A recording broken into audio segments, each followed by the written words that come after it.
Welcome back to our channel. So today in this video, we are going to discuss about how to set up price notifications by percentage move in Digio EU.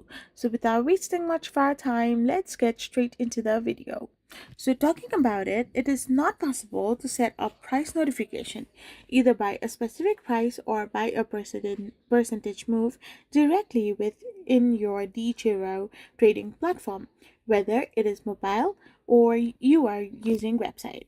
So Digiro currently lacks this specific feature and you cannot simply set up these kind of notifications. So to track price movement by percentage, you need to use a third-party application or service like Yahoo Finance, TradingView, Stock Alarm, or Market Watch. So these external platforms will allow you to set up the desired percentage-based alerts, and you will receive notification directly from when your specified conditions are met. You can then log into your Digio account to execute a trade manually if you choose to do so. I hope you found this video helpful, so don't forget to hit that subscribe button and do give us a thumbs up. We will be back again with more informative videos. Thank you for watching.